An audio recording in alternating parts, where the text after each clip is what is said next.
கற்றுக்கொள்ள போகிறேன். நான் ஆசீர்வாதமானவன், ஆரோக்கியமானவன், அபிஷேகம் பண்ணப்பட்டவன். நான் என்னுடைய பிரச்சனையிலே இருந்து விட போவதில்லை. இயேசுவின் நாமத்தில் ஆமென், ஆமென். கர்த்தரிடத்தில் நன்றி உள்ள இருதயம், ஆண்டவர் ஆராதிக்கிறது, ஸ்தோத்திரம் சொல்றது, அந்த மாதம் நம்ம கர்த்தருடைய ஜாபத்தை கேட்டு வருகிறோம். ஆண்டவரிடத்துல நாம் நன்றியோட இருதயத்தோட இருக்கணும், அவருக்கு நன்றியை நம்ம செலுத்தணும். யோனா 2வது அதிகாரம் 6வது வசனத்துல நான் வாசிக்கிறேன். யோனா தீர்க்கதரிசியின் புஸ்தகம் 2வது அதிகாரம் 6வது வசனத்திலிருந்து. சரி, படிச்சு முடிச்சதுக்கு அப்புறம் கேள்வி கேட்பேன். கேள்வி கேட்க பதில் சொல்றவங்களுக்கு இந்த எரேசர் அடிக்கிறது பாட்டு என்கிட்ட இருந்துட்டே இருக்குது. ஓகே, பேஜ் நம்பர், பழைய ஏற்பாடு பேஜ் நம்பர் 1072. யோனா 2வது அதிகாரம் 6வது வசனம். நான் வாசிக்கணுமா? பழைய ஏற்பாடு பேஜ் நம்பர் 1073. Page number 1073. பர்வதங்களின் அடிவாரங்கள் பரியந்தமும் இறங்கினேன், பூமியின் தாழ்பார்கள் என்றென்றைக்கும் என்னை அடைக்கிறதா இருந்தது. ஆனாலும் என் தேவனாகிய கர்த்தாவே, நீர் என் பிராணனை அழிவுக்கு தப்புவித்தீர். என் ஆத்துமா என்னில் தொய்ந்து போகையில் கர்த்தரை நினைத்தேன். அப்பொழுது அவர் என் விண்ணப்பம் உமது பசுத்த ஆலயத்தில் வந்து சேர்ந்தது. பொய்யான மாயை பற்றி கொள்ளுகிறவர்கள் தங்களுக்கு வரும் கிருபையை போக்கடிக்கிறார்கள். நானோவெனில் துதியின் சத்தத்தோடே உமக்கு பலியிடுவேன், நான் பண்ணின பொருத்தனையை செலுத்துவேன், ரட்சிப்பு கர்த்தருடையது என்றான். கர்த்தர் மீனுக்கு கட்டளையிட்டார், அது யோனாவை கரையிலே கட்டிவிட்டது. ஹல்லேலூயா. நம்ம இப்போ ஒரு பாட்டு பாடணும்ல, மீன் வயிற்றுல கர்த்தர் காப்பாற்றினார். யோனா அவருடைய வாழ்க்கையை தான் பாடணும். யோனாவை கர்த்தர் நினிவேக்கு அனுப்புறார். நினிவேயுடைய அக்கிரமங்கள் பெருசான போது, இன்னும் 40 நாள் அவனை நான் அழிச்சிட போறேன், அவங்க கிட்ட போய் சொல்லுன்னு கர்த்தர் அனுப்பின போது இந்த யோனா போக மாட்டார். காரணம் என்னன்னா, இந்த நினிவே ஏற்கனவே இஸ்ரவேல் ஜனங்களை அழிச்சவங்க, ஏற்கனவே இவங்களுடைய சொந்தக்காரங்க, இவங்களுடைய சந்ததி எல்லாம் அழிச்சதுனால இவரால எதிர்த்து நிக்க முடியல, அந்த நாட்டை அழிக்க முடியல. இப்ப கர்த்தர் என்ன பண்றாரு? அவங்களை அழிக்கணும்ன்றாரு. அப்போ ஆண்டவர் ஒன்று அழிக்கிறேன்னு சொல்லிட்டாருன்னா நடந்துரும். அப்ப 40 நாள் நம்ம எஸ்கேப் ஆயிட்டா போதும், நம்ம போய் சொல்லி நம்மளுடைய போராத நேரம் அவன் திரும்பி தொலைச்சிட்டான்னா கர்த்தர் என்ன பண்ணிடுவாரு? விட்டுருவார் அவனை. ஆண்டவர் அவனை விடக்கூடாது. ஏன்னா அவன் என் குடும்பத்தை, என் பரம்பரை அழிச்சிருக்கிறான். அவனை கர்த்தர் அடிக்க என்னால அடிக்க எனக்கு வக்கு கிடையாது, கர்த்தர் இப்ப அடிக்கிறேன்றாரு. அப்ப 40 நாள் அவங்கிட்ட சொல்லாம எஸ்கேப் ஆயிட்டா போதும், கர்த்தர் அவனை அழிச்சிருவாருன்றதான் இவருடைய எண்ணம். அப்ப ஆண்டோடைய வார்த்தைக்கு விரோதமா அவன் வேற தர்ஷீஸுக்கு போகும்போது கடல் கொந்தளிக்குது, அவனை தூக்கி போடுறாங்க. இதெல்லாம் நீங்க வாசிச்சு பார்த்தா தெரியும். அப்போ மீனினுடைய வயிற்றுக்குள்ள இருந்து பாடுற பாட்டு இது, ஆண்டவர் ஆராதிக்கிற பாட்டு. இப்போ நம்ம வாசிச்சோம் இல்லையா? நீங்க இங்கிலீஷ் பைபிள்ல வாசிங்கன்னா சென்டர்ல இருக்கும், நடுவுல இருக்கும். தமிழ் பைபிள்ல இடது கை பக்கத்துல நம்ம தமிழ் மாதிரி இப்படி இருக்கும். ஆனா இங்கிலீஷ் பைபிள்ல சென்டர் இது இருக்குல்ல, இந்த வசனம் இருக்குல்ல, இதெல்லாம் சென்டர் பண்ணிருக்கும் பாருங்க. சென்டர் பண்ணி நடுவுல இருந்தா அதெல்லாம் ஆண்டவர் ஆராதிக்கிற பாடல்னு அர்த்தம். மீன் வயிற்றுக்குள்ள இருந்து யோனா ஆண்டவரை துதித்து பாடுறார். அப்போ ஆண்டவர் அவரை மன்னிக்க செய்தார். ஹல்லேலூயா. நீங்க நானும் செய்கிற ஆராதனை நம்முடைய பாவங்களை மன்னிக்கும். ஆமென். ஆண்டவருடைய வார்த்தைக்கு விரோதம் போற ஆண்டவர் எவ்வளவு பட்சிக்கிற அக்கினி. நான் இவ்வளவு சொல்றேன், நீ என் வார்த்தை கீழ்ப்படியா போறேன்னு சொல்லி அவனை தண்டிக்கல. அவனை மீன் வயிற்றுக்குள்ள இருந்து அவன் ஆண்டவரை ஆராதித்த போது அவன் வாழ்க்கையில் இருக்கிற பாவங்கள் கழுவப்பட்டது. ஹல்லேலூயா. நீங்களும் நான் ஆண்டவர் ஆராதிக்கும் போது கர்த்தர் குற்றங்களை மன்னிக்கிறார். ஆண்டவருடைய வார்த்தைக்கு விரோதமா எவ்வளவு காரியங்களை செஞ்சிருப்போம். உங்க வாழ்க்கையில யாரும் சொல்ல முடியும் நான் பாவமே பண்ணல அப்படின்னு யாரும் சொல்ல முடியுமா? இல்ல. வாழ்க்கையில எத்தனையோ தவறுகள், எவ்வளவு கெட்ட வார்த்தை பேசிடுறோம், தப்பா நினைச்சிடுறோம், கோல் மூட்டிடுறோம், புறம் பேசிடுறோம், ஒருத்தர் இல்லாதப்ப பேசிடுறோம், பொய் பேசிடுறோம்.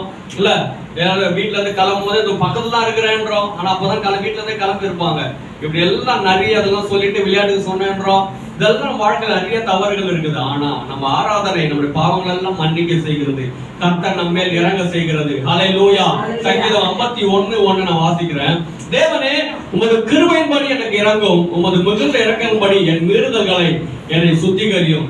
தாவீது இன்னொருத்தருடைய மனைவியை அவர் தூக்கிட்டு வந்தார் வீட்டுக்கு. ராஜா இவரு இன்னொருத்த மனைவி அழகா இருக்கிறத பார்த்து தூக்கிட்டு வந்த போது ஆண்டவருடைய சாபம் அந்த குடும்பத்துல வந்தது. அவன் வாழ்க்கையில அநேக தவறுகள் நடந்த போது தாவீது 51 சங்கீதம் ஆண்டவர்கிட்ட போய் கெஞ்சி பாடின பாடல். ஆண்டவரே, நான் மன்னியும், உங்களுக்கு விரோதமா பாவம் பண்ணிட்டேன், என்னை காப்பாற்றணும்னு சொன்ன போது ஆண்டவர் ஐயோ இன்னொருத்தன் பொண்டாட்டின்னு தூக்கின்னு வந்துட்டேன், அவன் வீட்டுக்காரன் கொண்டுட்டேன், அண்ணன் அவனை அழிச்சிருவேன்னு சொல்ல, அவனுடைய ஆராதனை அவர் அங்கீகரித்தார், அவனை மன்னித்தார். ஹல்லேலூயா. ஆண்டவர் நம்ம மன்னிக்கிற தெய்வம், ஆண்டவர் நம்மளை கழுவுற தெய்வம். ஒரு நாள் நம்ம பிள்ளைகள் தவறு செஞ்சுட்டா நம்மள என்ன பண்ண மாட்டோம், அவங்களை உதச்சிட மாட்டோம். எத்தனையோ பேர் நான் பார்த்திருக்கிறேன், அவன் புள்ள மாதிரி அக்யூஸ்ட் இருக்க மாட்டாங்க, ஆனா அவங்க அம்மா சொல்லுவாங்க, என் புள்ள மாதிரி தங்கமானவன் இல்லை, என் புள்ள சும்மா தான் போனா போலீஸ் பிடிச்சுன்னு போயிட்டாங்க, என் புள்ள இப்படிதான் நின்னா பிடிச்சுன்னு போயிட்டாங்க.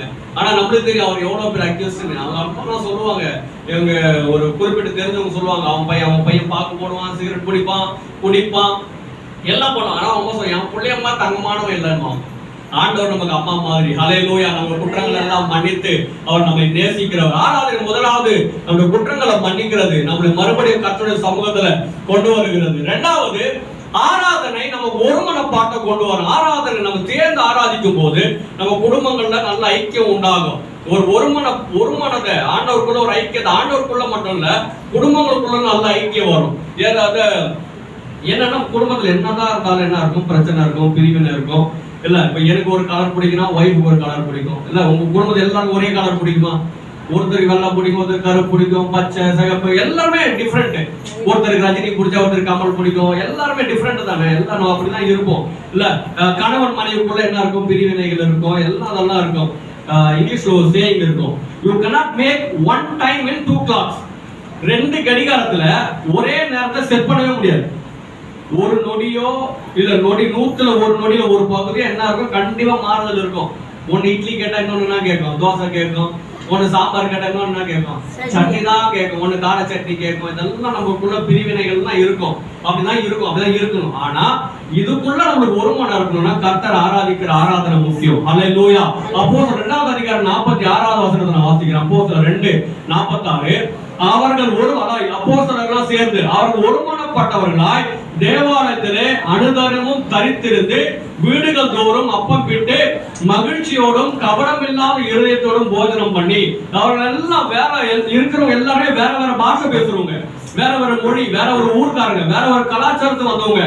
ஆனா பைபிள் சொல்லுது அந்த 5000 பேரும் அந்த கணக்காற்ற அத்தனை பேரும் ஒருமனப்பட்டிருந்தாங்களாம். எப்படி இது முடிஞ்சது?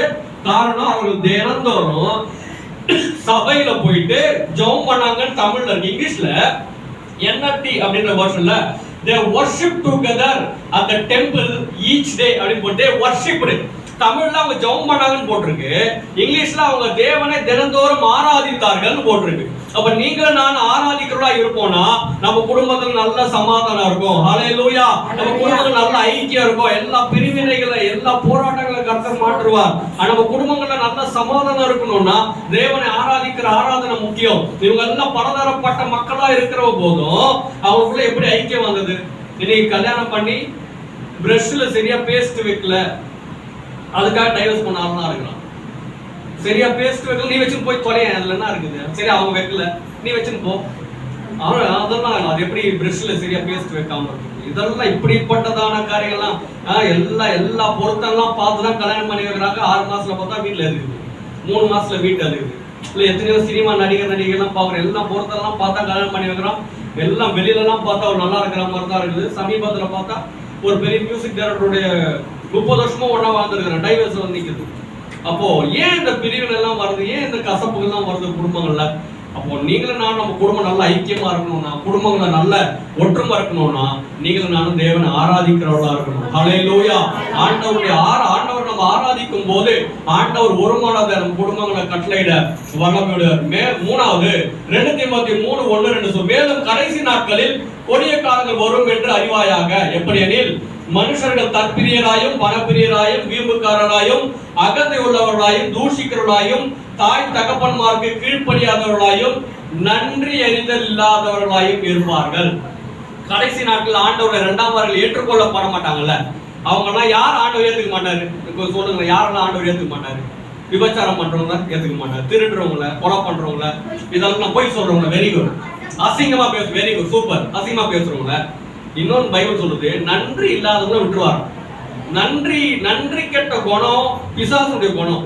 யூதாஸ்க்கு நன்றி இருந்ததா? ஏசப்பா எவ்வளவு சாப்பாடு கொடுத்துருப்பார்ல, எவ்வளவு பணம் கொடுத்துருப்பா, டெய்லி போய் தலையை சொல்லி நினைப்பான், ஏசப்பா என் தங்கச்சிக்கு இது வேணும், என் தம்பிக்கு அது வேணும். ஆண்டவர் என்ன பண்ணிருப்பாரு? எதுவும் போச்சா, என்ஜாய் ஆனா ஒரு நாள் என்ன பண்ணா, போய் காட்டி கொடுத்துரு, ஏசப்பா இங்க தான் இருக்கிறாரு, நீங்க போய் அரெஸ்ட் பண்ணி ஜெயில போட்டுருங்க. அவரை அடிப்பாங்களே, காரி தூக்குவாங்களே, அவர் சட்டையை கிழிப்பாங்களே, அதெல்லாம் அவனுக்கு கவலை இல்லை. நன்றி இல்லாம போயிட்டான். இவ்வளவு நல்லது பண்ணாரு, அதை பத்தி அவனுக்கு நன்றியே இல்லை. ஆண்டவர் கிட்ட அவனை விட்டுட்டான், கொள்ளாத மனுஷன் கையில விட்டுட்டான். நன்றி இல்லாத யாருடைய குணம்?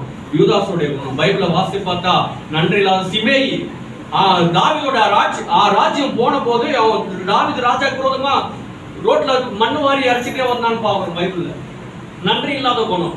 ஆனா தேவனுடைய பிள்ளைகள் நீங்க பாத்தீங்கன்னா அவங்க நன்றியோட இருந்தாங்க. யோசுவாவெல்லாம் அந்த ஒரு ராகாப் என்கிற வேசி காப்பாத்தின போது, அந்த நாட்டுக்கு விரோதமா இவங்க படையெடுத்து போன போது முதல்ல ராகாபை காப்பாத்தினாங்க. இத்தனை பேரை போட்டு வர்றான், ஒரு பொம்பளை தானே போட்டு வர்றா அப்படின்னு இல்லை. யோசுவாவுக்குள்ள அந்த நன்றி உள்ள இருந்தது. அந்த அம்மா நம்மளை காப்பாத்தினாங்க, நம்மளுக்கு அடைக்கலம் கொடுத்தாங்க. ஊரே அழிச்சாலும் அந்த அம்மா நம்ம காப்பாற்றணும். நன்றி உள்ள கர்த்தருடைய பிள்ளைகளுக்கு நன்றி உள்ள குணம் கண்டிப்பா இருக்கணும். நீங்களும் நானும் வாழுகிற சமுதாயம், நம்ம வாழுகிற மக்கள் நன்றினா என்னன்னே தெரியாது. நம்ம எத்தனையோ நன்மைகளை பண்ணா பண்றாங்க, குறைச்சு போட்டு போயிட்டே இருப்பாங்க. ஆனா நீங்களும் நானும் அப்படி இருந்துடக்கூடாது. அல்லேலூயா. காரணம் நன்றி இல்லாத குணம் பிசாசுடைய குணம், கைவிடப்படுகிறவர்கள் குணம். அப்போ நன்றியோட நடந்து போன ஆண்டவர் நம்மளை நடத்துவார். எல்லாம் கண்ணை மூடி அல்லேலூயா. ஆண்டவரா ஆராதிக்கும் போது, ஆண்டவரை நீங்களும் நான் அவருக்கு நன்றியுள்ள இருதயத்தோடு இருக்கும் போது ஆண்டவர் நம் பாவங்களை மன்னிக்கிறார். இரண்டாவது, நன்றியுள்ள இருதயம் நம்ம குடும்பங்கள்ல, நம்ம சமுதாயத்துல, வேலை ஸ்தலங்கள்ல நல்ல ஐக்கியத்தை கொண்டு வரும், எல்லா பிரிவினைகளை மாற்றும். மூணாவது, ஆண்டவர் நம்ம இரண்டாம் வருகையில நம்ம ஏற்றுக்கொள்ளப்படணும்னா நன்றி உள்ள இருதயத்தோட இருக்கணும். நன்றி ஆண்டவரே கூட எல்லாம் வாய்கள் நன்றி சொல்லுவோமா? எத்தனையோ குறைகள் இருக்கலாம், எத்தனையோ தேவைகள் இருக்கலாம், எத்தனையோ காரியங்கள் குறைவுபட்டிருக்கலாம். ஆனா அதெல்லாம் விட அவர் செய்த நன்மைகளுக்காக நீங்களும் நானும் நன்றி சொல்லுவோம்னா அவர் நம்மை ஆசீர்வதித்து ஆச்சரியம் குறைகளை மாற்ற வல்லமையுடையவர்.